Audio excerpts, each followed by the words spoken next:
All right, we're live.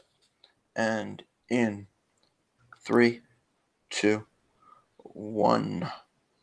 Oh, welcome to Geekodrome. Geekodrome is the weekly roundtable discussion of all things geek. I am John, and I am joined by the Italian American dream, Stugots. What's shaking bacon? Not much. We are doing a very special pre-recorded episode of the Geekodrome show as Because vacation. right now, when you're listening to this, John is in either San Francisco or in Virginia, depending on the day of the week that you're listening. Yes, I am going to be vacationing, and then I will be at a Lego convention. So, And if it's before that for some reason, I just want to say, run, Andrea, run. yeah, this will definitely be coming out after that, as we go to San Francisco for a half marathon. Hydrate. And if you're at the Tampa Bay Comic-Con, look for Stugots there in his mystery cosplay. I'll be dressed up as, well, it's not a mystery. I'll be Fred Flintstone. I know at one point you were teasing it and didn't want to tell people. So, I don't know. I didn't want to give it away if you weren't giving it away yet. I was thinking about not saying anything, but it's fine. I mean, people are listening to this, and yes, if you're at Tampa Bay Comic-Con and see me dressed on Saturday, August 4th, and see me dressed as Fred Flintstone, say hi, and say that you heard this on Geekodrome, and you'll get a prize. I'll have a prize with me. You know what? Somebody said, if somebody is at Brick Fair, Virginia, and they come up to me and say, I listened to this on Geekodrome, you know what? I'll have a shitload of Lego with me. I will give you something. He will give you a Ziploc full of Legos for you to step on in the middle of the night and curse it. You know what? I will add that. On top of that, I'll give you a set or something so you can build, not just step on it. Something with instructions in case you're not the kind of person who builds without instructions. Excellent. Say that you heard this on Geekodrome. So as we were preparing for our second show after our first, we started getting onto the topic of rogues galleries. Because really, a hero is only as good as their villains. You know? And I learned that from watching wrestling in the 80s with all the larger-than-life villains that Hulk Hogan had to thwart. Exactly. It's not interesting to watch two heroes fight.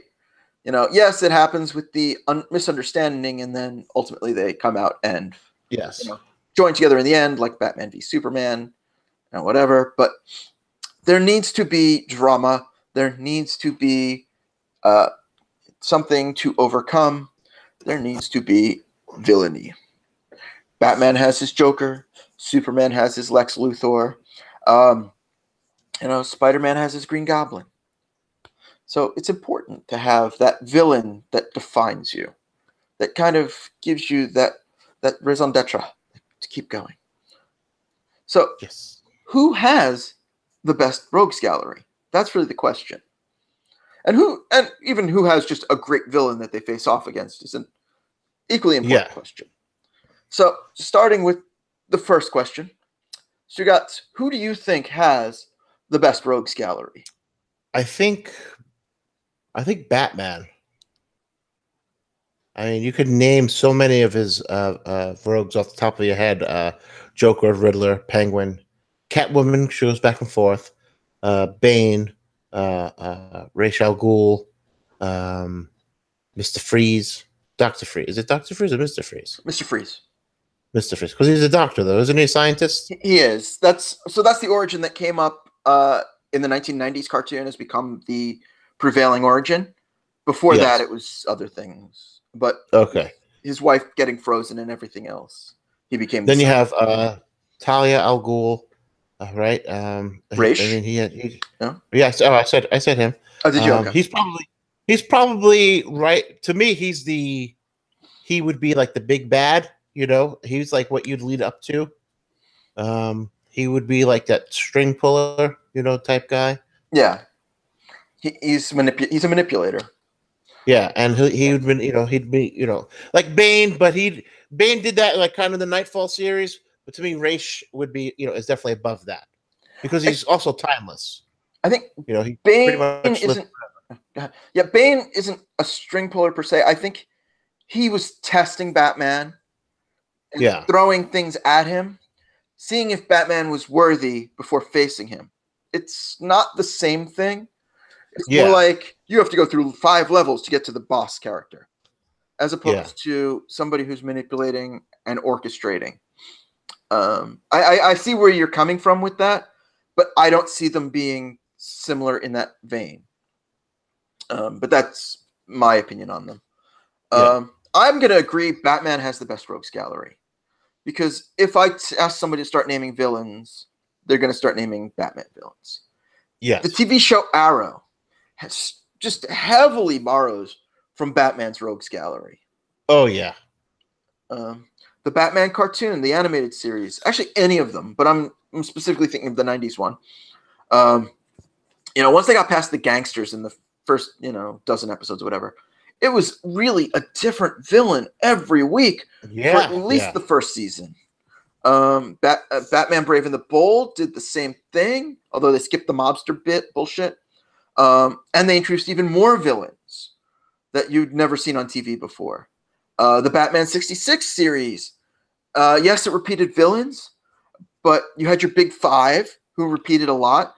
But then you had the Bookworm. You had Robin Hood, you had Egghead, Bookworm, King Tut. The fact that you're rattling off all of these just shows the breadth of Batman's gallery. The fact that like a lot of the other heroes have to borrow from this to have somebody to fight. And then he has lesser known ones, like Hush, Magpie.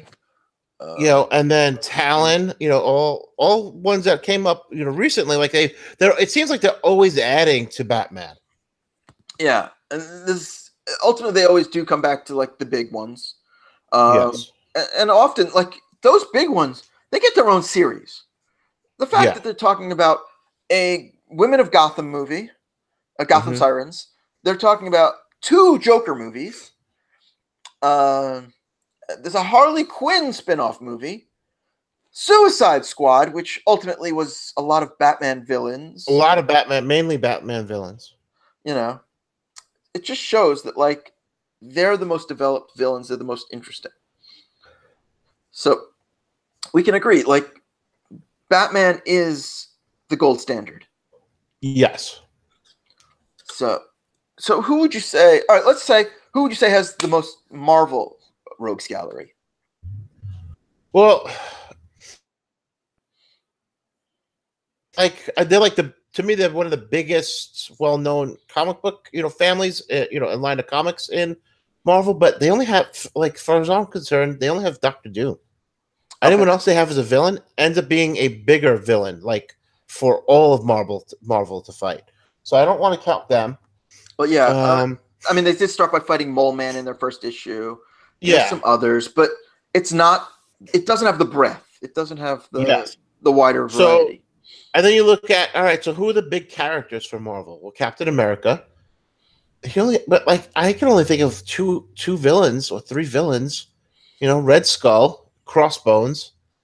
Who else is a Captain America villain? Taskmaster, but he kind of varies. Sin, who was just fun. Who was Red Skull's daughter, right? Yeah. Who was a fun character when she was introduced. Diamondback, but then she joined, the whole Serpent Society, really. So, but the fact that we're struggling. Really we're struggling. We can't just rattle them off, And then you look at X-Men, and you say, all right, well, they have Magneto, they have the Blob.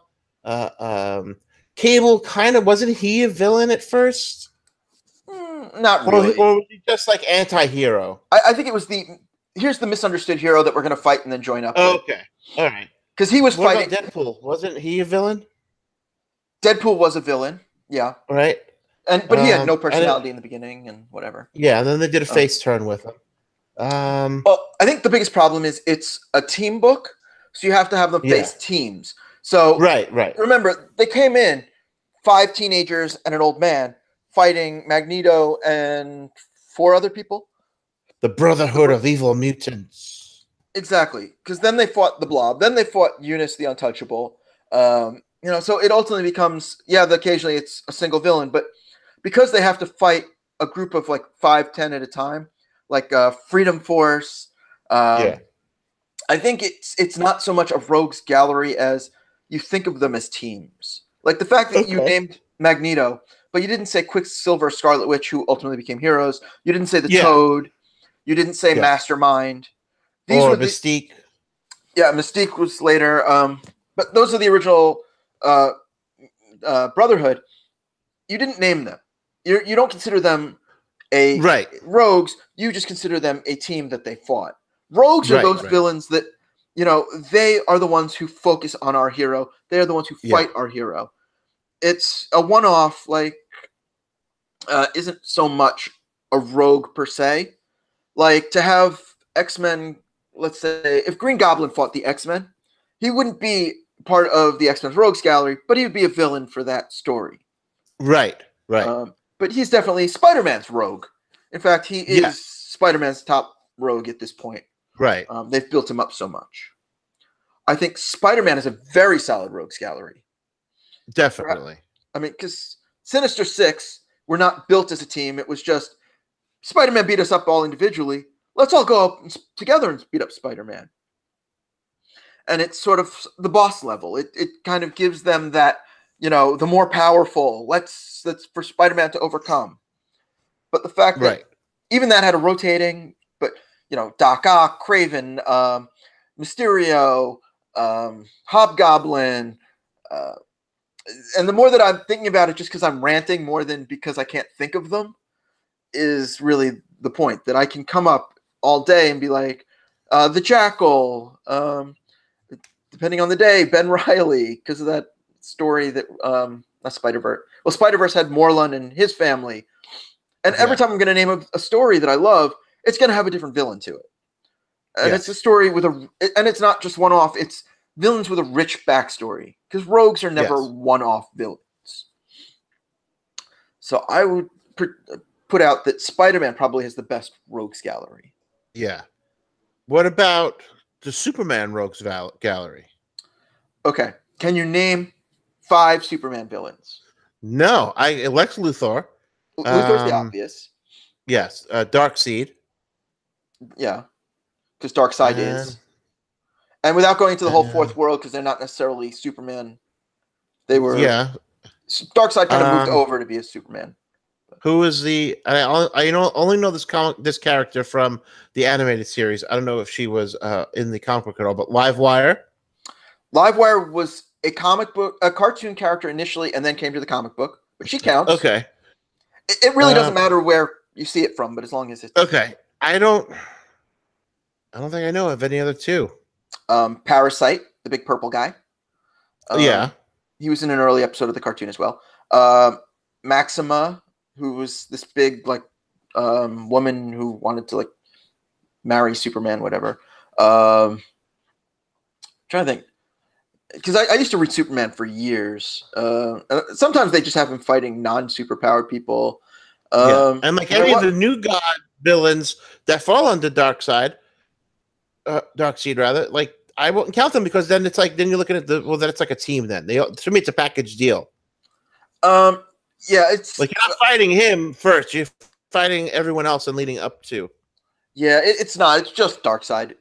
Because it was really Jack Kirby's fourth world where he created these 3 series, and then it was just like, all right, well, what do we do with them now?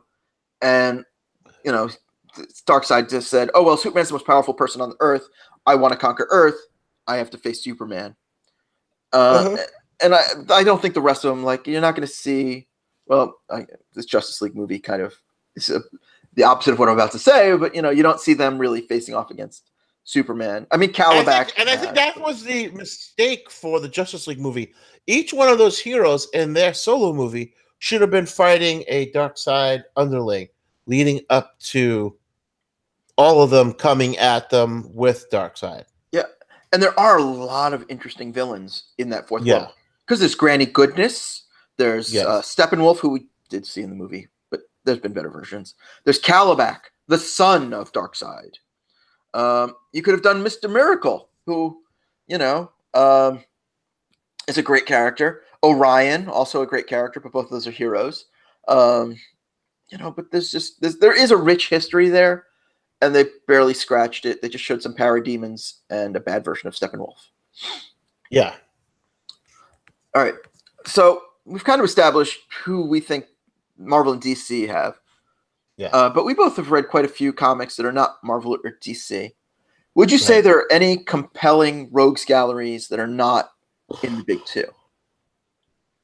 Well, Spawn is going to be getting up to its 300th and 300th one issue, and they're going to be it's the longest. It'll end up being the longest running indie comic book. Yeah. Right. He has a tremendously weak rogues gallery.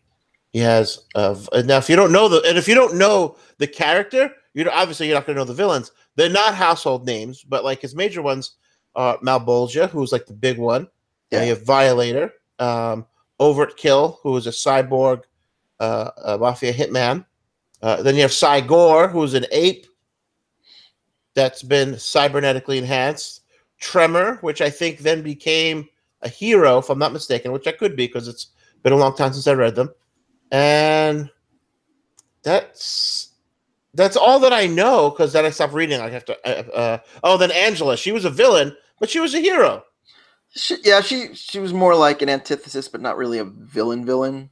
And it's like that's where you get into the complexities of the character because it's like, well,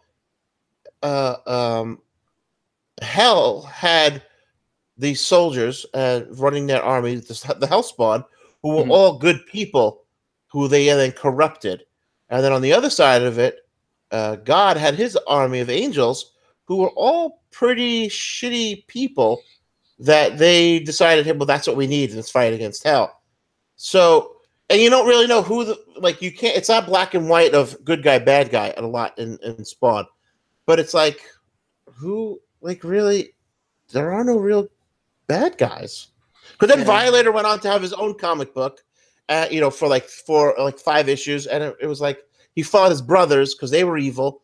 I was like, well, you're evil, but you're not. And they were trying to make it like he was an anti-hero, and it was just not at all. Like they're trying to do like a Venom thing with it, and it just didn't work. Mm-hmm. So another one for Spider-Man's Rogues Gallery. Yeah, exactly. Yeah, Venom, that we know.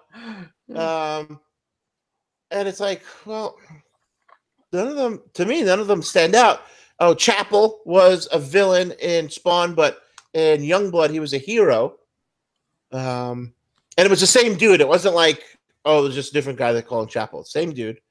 A lot of the Image stuff had guys that were villains, but yet heroes. And I guess it was because of the times. They all came out during the 90s when we had that anti-hero thing. Because if you look at Brigade, that was Battlestone. He got thrown out of Youngblood because he beat someone to death. But now he's a hero for hire in Brigade. He had a brother who I can't remember his name. I can't remember his name at all. I want to say Cabot, but I could be mistaken. Who was kind of a dick, but he was part of Youngblood, and then he goes off and he's his own character, gets his own series. Youngblood had Chapel as a villain at one point, even though he was on the team. Yeah. I don't really know who Youngblood had as a villain, and that's like the big, Avengers team for Image Comics. Well, it was because Liefeld one, right? Yeah, so it was like, I don't know who the villains actually were in those comics, but they were always fighting somebody. Yeah, I'll be honest. Most of them, I read the first issue and said, no thanks. Spawn, I stuck it out with some of them. Yeah, no. But Spawn, I read within the first maybe 10, 12 issues. Yeah. And once that got past 12, it changed, and I didn't like it. Yeah. Well, I think he didn't have a plan much past that. To the point where, I think I read it 5. I did like the gimmick where it was the countdown timer through the whole series. And I heard he killed that, way too early. So, but again, Wait, which one are you talking about? Spawn. The gimmick was... he did. He has... If he uses powers, he has a certain amount of power to use. And if he uses it all, well, then there's nothing left of his soul to be redeemed. Yeah. And he would then fully become the full Hellspawn. And they abandoned it because it's like he started using his fucking power more. Well, yeah, because they want to be able to have a superhero with powers. Yeah. But to me, that was actually an interesting story point. but I just didn't care for the comic. But because to me, it would have been interesting to see. All right, do they end the series there, or can they do something interesting with that? And they never And it's really like, went well, then there. he should have been using his cape more, because his cape he was using with it would have done his bidding like without using his power. And it's like, all right, well, that kind of is an interesting twist too. And it's like, and he had to rely more like on his origin of being a soldier. And all right, again, interesting. It's just execution wise, then it didn't work because then they stopped using the hourglass. So it was like, well, Yeah. then so you just threw away a part of what made the character interesting. Yeah, I mean, I love the Max, but one villain, really. Yeah, one villain. You know, I'm trying to think which other ones I read back in the day. I know I read an issue of Wildcats, but again, it was just X-Men. Wildcats. They had villains. Well, they were fighting aliens, like an alien invasion. Yeah, that was the alien invasion, where one of their members was a member of that race. And yeah, and then one of them was an android, but you didn't find that out until later on. But he had a girlfriend, so I guess they were trying to cash in on the whole Vision Scarlet Witch gimmick. 10 years too late, but yeah. Yeah, because they had that romance started in the 80s, right? Oh yeah, all the miniseries were in the 80s and stuff. Yeah, yeah, and then mid-80s. Let's see who I'm trying to think like of Wildcats villains. I know, like I said, they had that, but then they had Cyberforce, and they were kind of a team of villains, but were heroes. Yeah. So again, and then Whiplash was a hero, but it was all convoluted. And even Pitt, which I thought had awesome artwork and a great character. I don't know who his villains were. He was protecting this kid, Timmy, for no reason that was never established. Yeah, so that's just it. Like, they never had great villains back then. No. It's unfortunate. Hellboy is Rasputin for the most part. I'm trying to think what other books are out there, not just Image. But what about Preacher? Preacher, it's very limited. Like, it's really maybe a half dozen at most, because there's her star and everybody who's under him. So it's really not a rogues gallery; it's just him. The bit where he fights with his family, for one storyline, which is actually the current season of the show. Which is fucking awesome. Yeah, I'm loving the show. And there's a few others, but it's more like story arc villain than rogue. I think a story like that doesn't lend itself to rogues, because it's one story told over multiple arcs. Same thing with Why the Last Man, where there was a lot going on, and I love that book. But there's no real rogue to it. No. Like, a rogue is somebody who's larger than life and looms over a character repeatedly. It can pop up anywhere. Just so anything that's a very story-driven thing, like Sandman or Swamp Thing, when I read it, at least, when it was Frank Miller, it wasn't very. Actually, even that book, whenever I've read it, hasn't been very. It's always the one villain. Yeah, a lot of the Vertigo stuff is very story driven, so it tends to lean. Yes, there are villains in it, but it's one, maybe two. Yeah, outside of the big two, I'm having trouble thinking of real rogues galleries. Yeah. Are there? I guess, Teenage Mutant Ninja Turtles. It comes back to Shredder every time. Every time. Yeah, even though they've killed him. Yeah. Yeah, I'm having trouble thinking of non-big two that really have a solid rogues gallery. Even Wonder Woman doesn't have a really well-defined rogues gallery. She has Cheetah. Yeah. And I mean, in the movies, they added, the Ares God of War, but not that I've read a lot of the comic book to say, does she have a lot? Well, she has a lot of the Greek. She has a lot of the Greek mythology in the comic. So Ares was in the comic, but I don't think that's. You can't really say a mythology belongs to one character, right? Unfortunately, because there's, I mean, so many people have fought Greek myths and whatever. I mean, Hercules is a Marvel character, whatever. But like she has Cheetah, she has Artemis, who ultimately became a friend. Became Wonder Woman. Yeah, who did become Wonder Woman for a while. I mean, but we're not going to find a lot of them. At least ones we can name, and so I really can't put her in there. The fact that we can only name Cheetah, really. I'm trying to think. Like, just thinking of movies like Star Wars is all about one villain at a time. Kingsman is fun, but really it's one villain at a time. It's really escaping me. Like finding them. Hellboy, I already said. I'm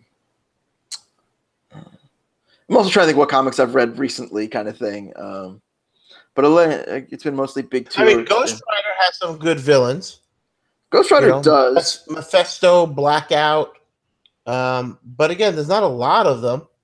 And again, I think even Mephisto he's too Marvel Universe to be one. Yeah, exactly. He's shown up other places.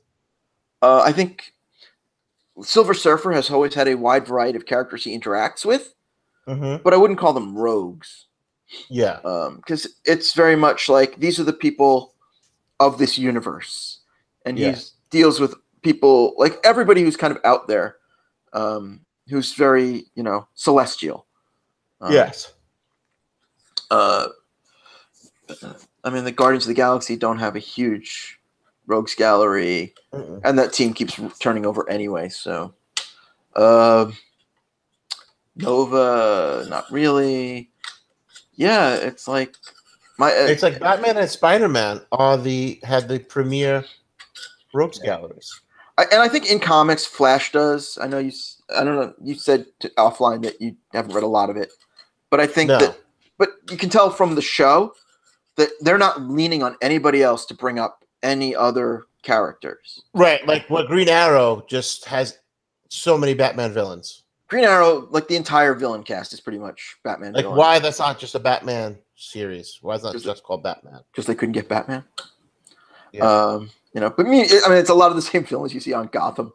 And even Gotham has added characters to that,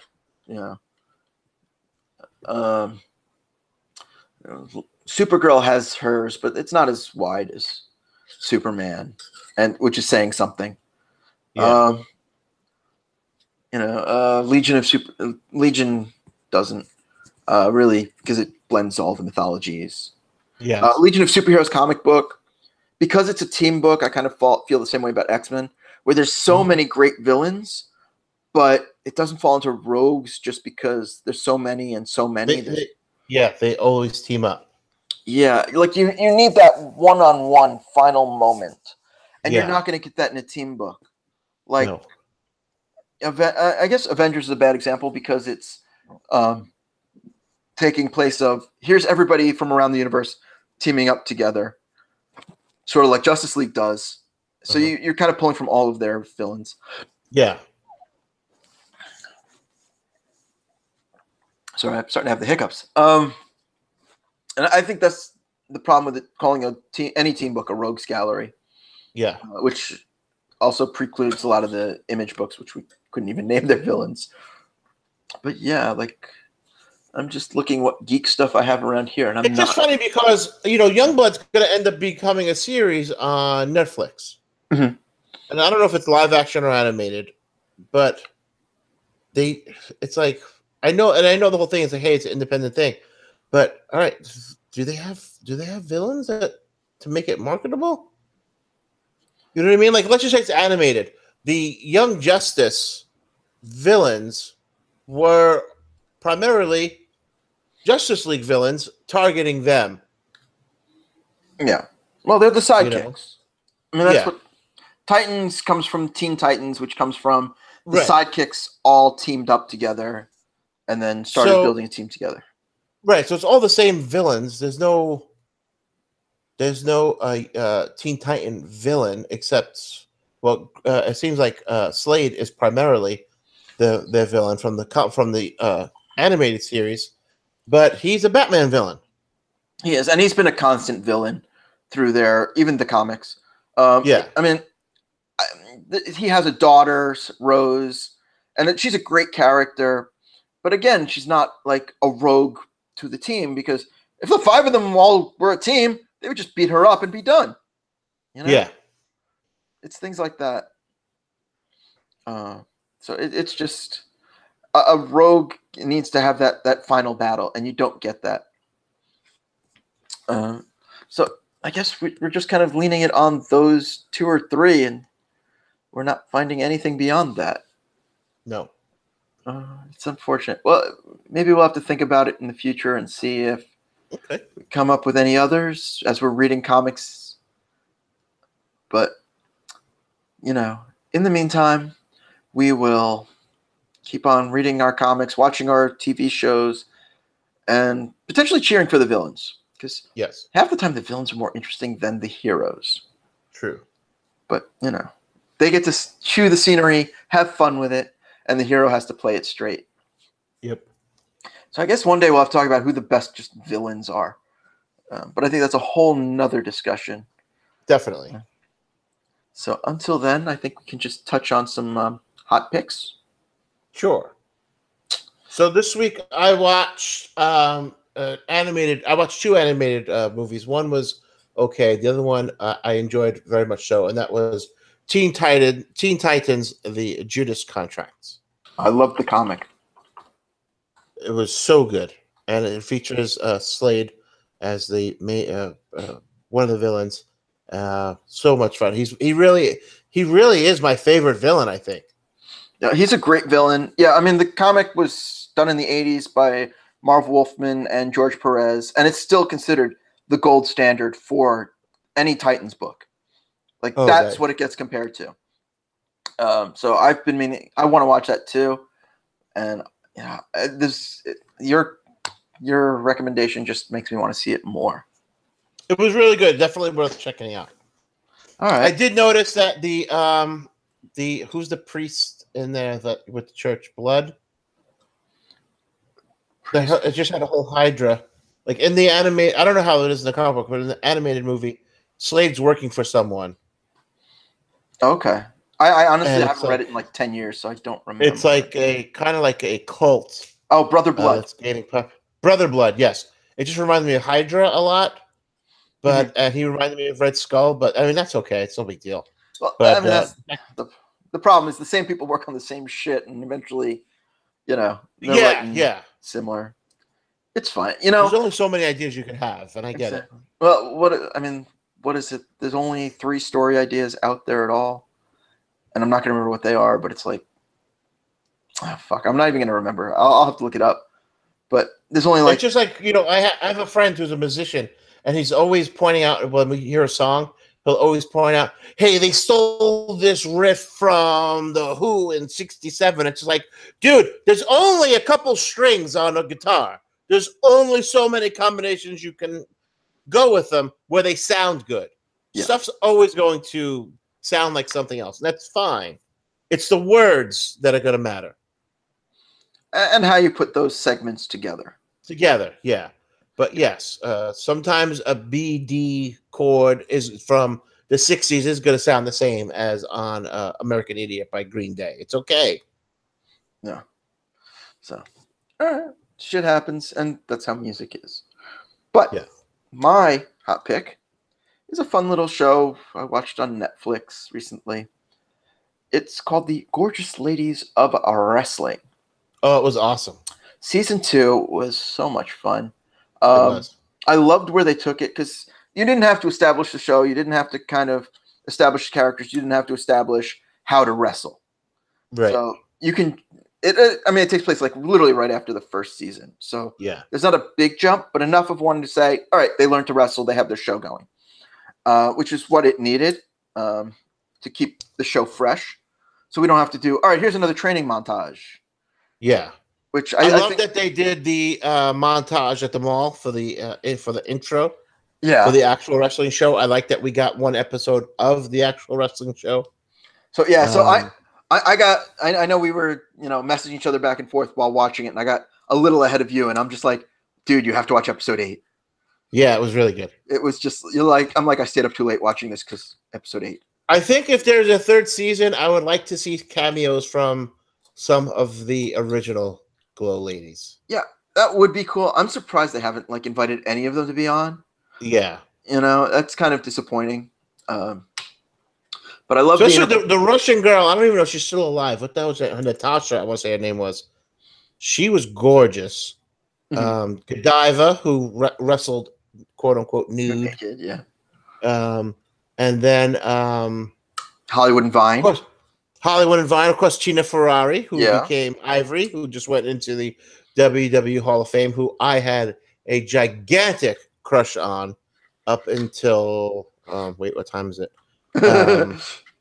She's still absolutely beautiful. I know she's single. She was on Table for 3 on the WWE Network last year, talking about how she was never able to date properly because guys would always be like, well, you're on the road with these half-naked men, and their own insecurities came to it. And then when she left wrestling and she did theater, if there was a kissing scene, guys that she dated would then feel threatened. Oh, well, you're on stage kissing this guy. Well, that's because she never met you. I know. If she did, Minga. So, you are the Italian American dream, baby. That's right, baby. So, yeah, I didn't see that episode of Table for 3. I did watch WrestleMania, where she did come out because of the Hall of Fame thing. Yeah, and still look good to me, man. Hell yeah. Yeah, it would be cool if they had some of the old school come in. I don't know, maybe they're all working in Vegas now for season 3. Who knows? What I would love is if I know Netflix has the documentary about it, but man, if they would just throw some of those old episodes on someplace, that would be cool too. I believe Shout has the license for that. Who's that?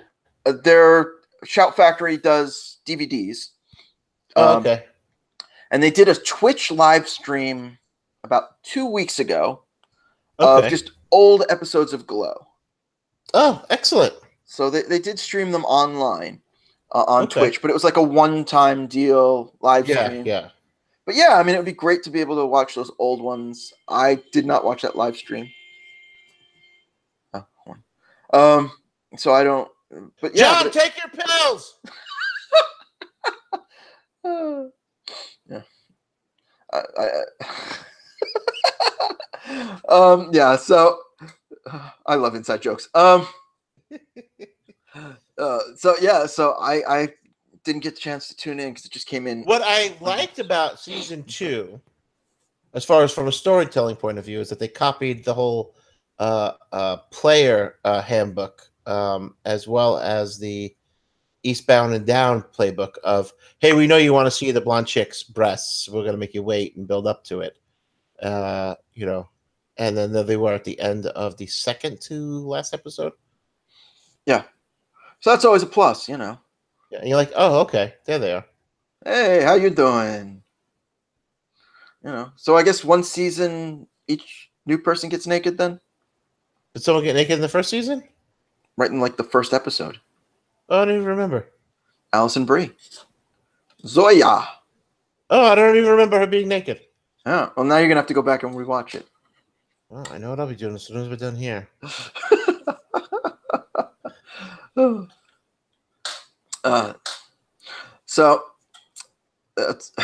Yeah, and I love how there's just such raunch to the show while being subtle. Yeah. When they're doing their episode of Glow in Glow, where she takes the floppy disk to restore her memory. Yes. It's all right, we see what you're doing. we see what you're getting at there. Yep. But I also thought it was interesting how they handled the butler, who wasn't even in the season, his passing away. Yeah. So it was because it was the height of the AIDS epidemic and everything, and they just kind of, they don't even blatantly say it. It's just subtle. It's the official word is he died of pneumonia. Well, which is a very common complication for people with AIDS to die from. There was a radio DJ in the 80s in New York, William Spanky McFarland, and that's what he had died from. He had contracted AIDS and died of pneumonia. It's just because your immune system gets worn down, and you're not active, fluid starts building up in your lungs, and you just develop pneumonia. Yeah, and you can't fight off disease like normal. Yeah. It's unfortunate, but I like how they handled it, and like I've seen, and with the fear too that he had too, like every single thing in the house had to be bleached, and everything in the bedroom had just burn it, take it away. Yeah, just burn it, take it away. Yeah, I saw one critique somewhere. Steven's gonna be online. Yeah, I saw one critique online saying it was homophobic. I'm like, that was the time though. If you said it in 2018 and it's like that, that's homophobic. In 1985, that was the mindset of holy fuck, burn the house down. Yeah, and he wasn't, because you could, in the previous season, he wasn't bothered that the guy was gay. Like, it was obvious he was gay. But as soon as it was AIDS, it was like, AIDS was a legit scare for those of us who remember. Weren't old enough to really deal with it, but, but remember what it was like to see that on the news and everything. Yes. You had no idea how it was contracted, and don't hug people, don't shake hands. And it's like, if you said that now, that's where homophobia and paranoia come from now. Because now we know better. We didn't know then. Yeah, it was paranoia about the disease.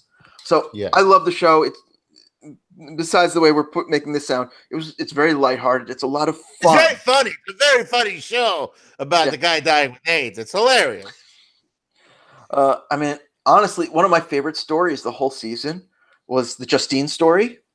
Yeah. Where Mark Maron's character is dealing with his teenage daughter. Yeah. And his, like, and then the wife shows up. And do you know that was Annabella Sciorra? You know what? I didn't even realize that. No, she looked absolutely hideous for the role. I think everybody's looks were kind of played out that way. Skewed. Thank you. That's what I'm looking for. Because you even, like, you started the season before I did, and you're just like, Alison Brie just looks, I don't know, older? And I look at it, and I'm like, you're right. It's the makeup. It's the lighting. Yeah. Her eyebrows were definitely 80s style. They were thicker. They weren't like the same fucking eyebrows she had in Community. Yeah. So it was the way that they were styling everything just gave everybody that look. Yes. And it worked. I mean, because then I watched. Definitely. What the hell was I watching? Because what's her name? Who plays the blonde? Who plays what's her name? America. What was I just watching that she's in? Oh fuck! And she's in something else I like, and now I'm gonna blank on what it is. I'll look her up. You got it for me? And she again. She looked good. It's not Mad Men. I'm trying to think ahead of you. Alison Brie was the one in Mad Men. Let's see. It's Betty Gilpin, right? Yes, Betty Gilpin. And she was in, let's see, movies, TV shows. Nurse Jackie, True Story. Oh, wait, I went back to one second. Ghost Town, Death and Love. Future, Take Care, which I'd never heard of.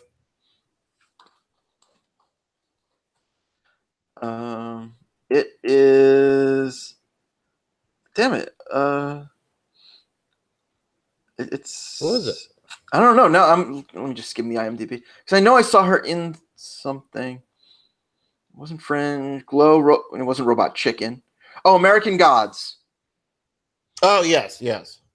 American Gods had a marathon on yesterday, so I rewatched part of it, and she is Shadow's wife's best friend, whose husband the wife sleeps with. Oh. So they die together with, So yes, I knew it was something at the same time as Glow. So yeah, American Gods is a show I loved. So Glow season 2, top-notch recommendations from both of us. Just a lot of fun, a lot of reminiscing about old wrestling shows that we loved while growing up. And that brings us to the end of another. What show is this again? It's not American Gods. Oh, Geekodrome. That's right. Well, if you want to find more Geekodrome, hey, we're on geekodrome.co. Where you can subscribe to us on the iTunes, the Google Play, or wherever you find your fine podcasts. You want to just talk back to us? We talk back to you. We're on the Twitters at Geekodrome Pod. We're on the Facebook. Yakety yak! Don't talk back. And we're on the Facebooks at Geekodrome Podcast. I'm John. I can be found on Twitter at JustJohn. If you're looking for Don Stugots, don't go for at Italian American Dream. No. Go for at Don Stugots. Yes. And of course, the Italian American Dream. Of course, but not at the Italian American Dream. No. And if you like to eat, because I love to eat, I'm starving over here.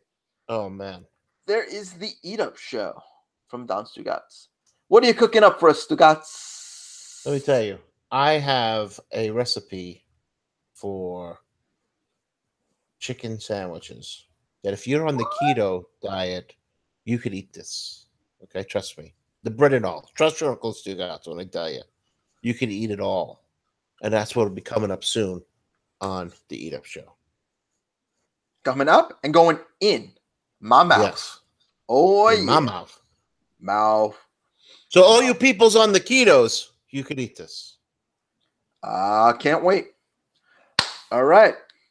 Sounds delicious because it not only sounds delicious and sweet, sort of like this show has just been too sweet.